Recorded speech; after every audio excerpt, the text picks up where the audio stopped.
Members, the question is the motion be agreed. I give the call to the Honourable Rosie Sahanna. Thank you. First of all, good afternoon, President, and congratulations to you on your appointment as President of the Legislative Council. I would like to thank you all for gathering here today. Firstly, I would like to acknowledge the Whadjuk people of the Noongar Nation, who are the traditional owners of this land on which we gather on today. And I would also like to take this opportunity to acknowledge all First Nation elders, past, present, and emerging. I come to this place today as elected by the people of WA. I am honoured to serve our great state and would like to thank the West Australian people for entrusting their confidence in both the WA Labor Party and in myself as the member representing the mining and pastoral electorate. I would like to start by introducing myself to you. My name is Rosie Sahanna, but I prefer to be called Rosie. I am an Aboriginal woman born and bred in Broome with family ties and connection across the West Australia, from the Kimberley through to the Murchison and Gascoyne regions. I'm a proud Ngarrindjin and Bardijawi woman connected to the Gidja and Guniani tribes in the Kimberley and the Yamaji in the south. It is a great honour knowing that the mining and pastoral electorate also covers the regions of where my family come from. This electorate is the largest and most diverse electorate in Australia. To represent the mining and pastoral electorate of WA is more than just a title to me. I have a strong personal connection to this electorate, and I understand my responsibility to this electorate. I will now give you a snapshot of my upbringing to give you a sense of myself and my personal capacity. Firstly, I will acknowledge the anniversary of the Sorry Day today, 26th of May, and acknowledge the special event being held in Broome at the Kimberley Stolen Generation Sorry Day event. National Sorry Day remembers and acknowledges the mistreatment of Aboriginal and Torres Strait Islander people who were forcibly removed from their families and communities, which we now know as the Stolen Generations. Today is the anniversary of the presenting of the Bring Them Home report delivered by Sir Ronald Wilson, which was to be the game changer for the Aboriginal and Torres Strait Islander community and for Australia. The predominant aim of the forced removal of Aboriginal and Torres Strait Islander children from their families was to absorb or assimilate children with mixed ancestry into the non-Indigenous community, which has challenged our very own well-being, identity, and essence of our uniqueness within the WA community and the world as traditional owners. I would like to quote Sir William Dean, Governor-General of Australia, in his submission to the National Inquiry. The present plight in terms of health, employment, education, living conditions and self-esteem of so many Aborigines must be acknowledged as largely flowing from what happened in the past. The dispossession, the destruction of lives were all related. The new diseases, the alcohol, and the new pressures of living were all introduced. True acknowledgement cannot stop short of recognition of the extent to which present disadvantages flows from past injustice and oppression, unquote. This goes to the very heart of many of the issues that are faced today and highlights the need for truth-telling, treaty, and a voice to Parliament. My father was a child of Stolen Generation. He was taken from his family up on the Gibb River Road, a pastoral station called Moonlight Valley Station, on which the Salmon River in the northeast Kimberley. His mother was Aboriginal and his father an Indian from Karachi, India. After the tragic death of his father, he was taken away and sent to Beagle Bay Mission at the age of 9 years old. For those of you that don't know Beagle Bay Mission, it's actually north of Broome, up on the Dampier Peninsula. It is widely known as home of the Stolen Generation because many Kimberley kids that were taken away were sent there. It was there that he met and married his wife, my mother, Ottilia Paddy. My maternal grandmother, also a child of the Stolen Generation, was taken from Carnarvon in 1900 and sent on a ship to Beagle Bay Mission.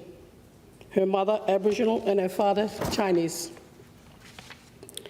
Like my father, she too met and married her husband, my grandfather, at Beagle Bay. She never went back to her country. However, her family members traveled to Beagle Bay to meet and spend some time with her, as she was the missing link to her family members. My father and my grandmother never complained about their circumstances. They made the best of what they had and never looked back. My father, a welder, he was a staunch Labour supporter and a union man. He was a very proud man, and he raised his children the same way he was raised: strict, disciplined, taught us family values and principles, the importance of having a job, and wanted nothing to do with handouts. I share this story with you all to highlight the fact that myself, like most of us West Australians, comes from very humble beginnings, facing circumstances imposed on us from the policy of the day, and yet somehow we thrive and we never stop on pushing on. I've been involved in the delivery of service in the Kimberley region for over 30 years. During this time, I have worked at all levels across government and non-government agencies and Aboriginal organisations, from administration to chief executive officer. It is hard to discuss a 30-year time frame in a short amount of time, but I will share with you some of my many milestones. My first employment as a 17-year-old public servant was in 1977, employed by then the Department of Harbour and Lights at the Broome Port, where I worked for 5 years as a clerk. At 17 years old, it was daunting, working my first job in an office full of only men.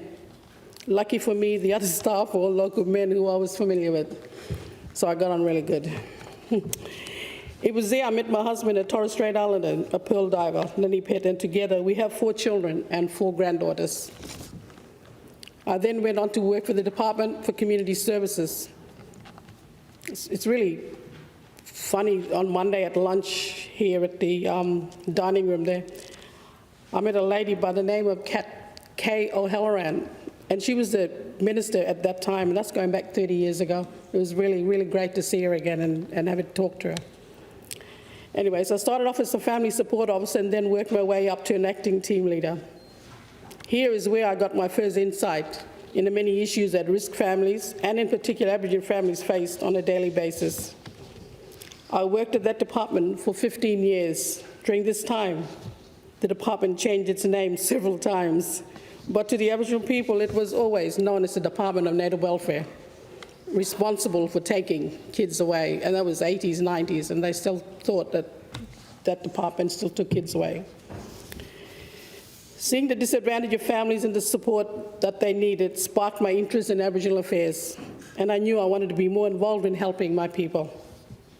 In 1999, I resigned from the department, and it happened to be the same year as the election for the Atsi-Kalari Regional Council, which I decided to run for.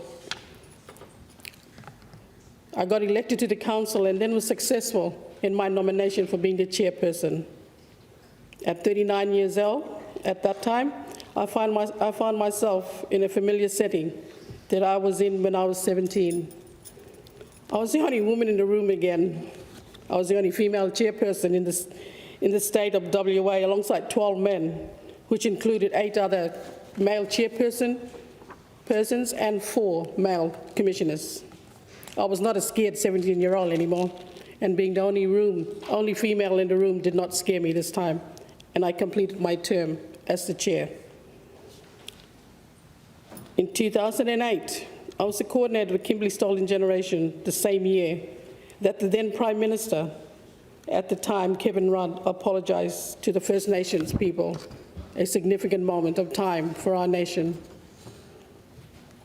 13 years later, I'm still wondering where to from here regarding the apology. This is just to name a few points of my working life. In addition to this, I've also worked tirelessly in health, space, native title, education, justice, youth, and employment programs. I tell you all this hoping that you find comfort in knowing,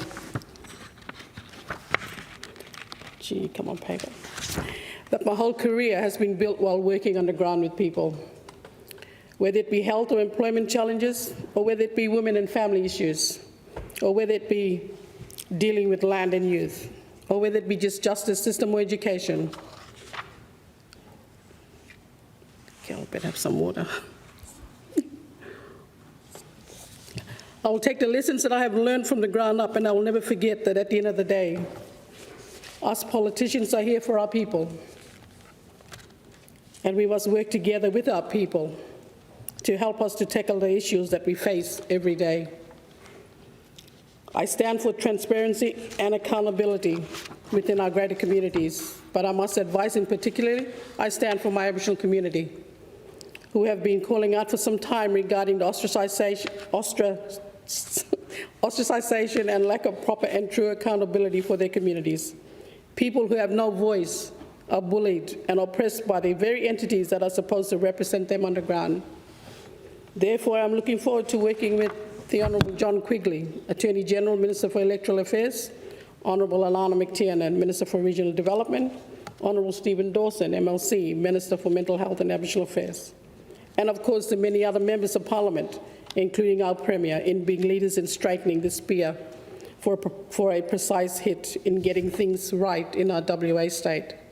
There needs to be a focused energy into community organisation when the silent voices call. I nominated for the MLA. Kimberley Seaton was unsuccessful.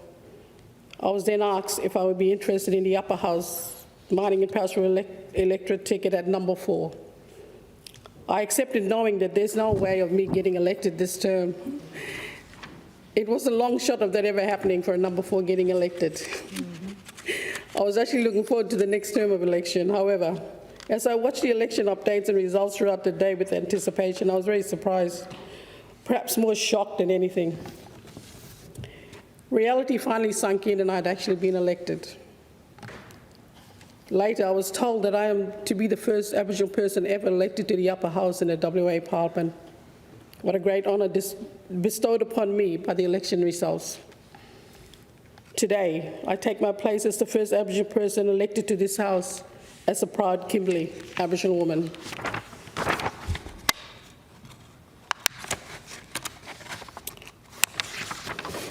It is fitting that I get to be sworn in and to give my first speech during the celebration of National Reconciliation Week and National Sorry Day.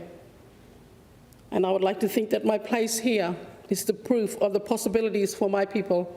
And having said that, I will use my platform to promote and raise the profile of Aboriginal and Torres Strait Islander women voices to the Parliament and all issues that affect my Aboriginal and Torres Strait Islander community and the community in general. I would also like to say this to all you young Aboriginal and Torres Strait Islander women out there wanting to make a difference. The best seat in the house is in the back.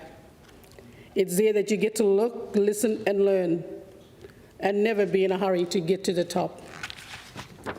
This is the best advice given to me by my dad, and the same advice I gave to my children. This advice led me to where I am today. It took me a while, and here I am, creating history. I guess it was meant to be. We live in this beautiful state we call home. We are pretty lucky. It's the best and safe place to be right now. No place like home.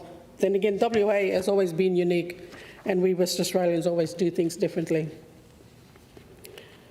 Looking forward to playing my role in this great place, as there are many issues that we, the West Australian people, have yet to overcome.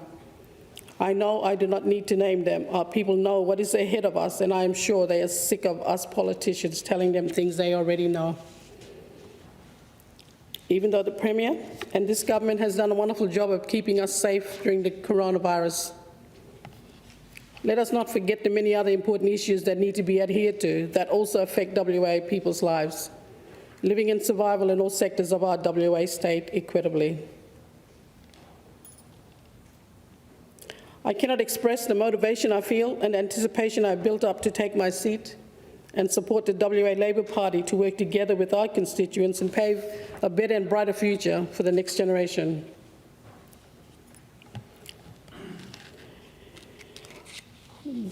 My life has been blessed with some wonderful people over the years, and I would like to take this opportunity to thank the following people for their support and encouragement. Joe Grundy, Dr. Mark and Tanya Bin Barker, Greg Tate, Julie Cobb, Irene Stainton, Robin Stacey, Susan Bowles, Gemma Lawford, Joan Lane, Lexi Tranquilino, and my cultural confidence, Mr. Kevin George, who's here today, and Mr. Donald Campbell. I would also like to acknowledge the support from the MUA. I recently made the decision to go into politics, but it was the MUA who saw the passion in me and went out of their way to advocate for my pre-selection. In particular, Sanaria bin Sahari, thank you. The Honourable Carl McGinn, the Assistant State Secretary Jeff Casson, and the State Secretary Will Tracy. To my family, my Sahanna Pitt family, my children, Koiki, Tilly, BJ, Kalpa, and my grandchildren, Lene, Mireya, Iman, and Zoe. My nephews, whom I raised, Tunnel, Clinton, Arnold, Warren, and my brothers, Ray and John Hamilton. Thank you all for your unconditional love, your support, encouragement, and for putting up with this old girl. You certainly keep me on my toes. You're the reason why I do what I do, why I wake up every morning with a smile on my face. You're the air that I breathe and the wind beneath my wings. Love you all, to the moon and back. I finally say to all members of the WA Parliament, please respect me. My advice, recommendations, and suggestions, and to utilise me for the many years of experiences I have in making WA a greater place, in particular in Aboriginal affairs. It is a great honour that I am part of this group, which is made up of people from very diverse backgrounds and from all over WA. I am confident this will help us to work collectively in ensuring all representations of West Australian people's views are brought to the table when we discuss issues affecting Western Australia. Having said that, please do not take me for the token black woman in this room.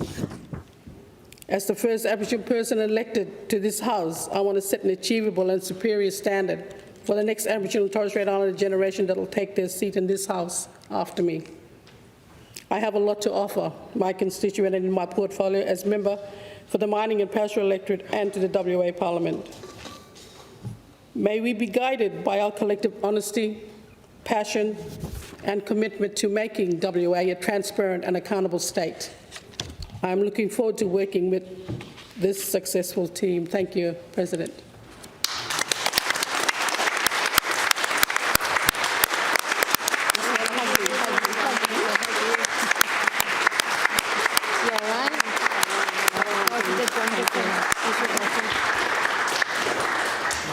Thank you, Honourable Member, and I'd also like to take this opportunity on behalf of us all to acknowledge the milestone of the election and your first speech of the first Indigenous member in this chamber. You're very welcome.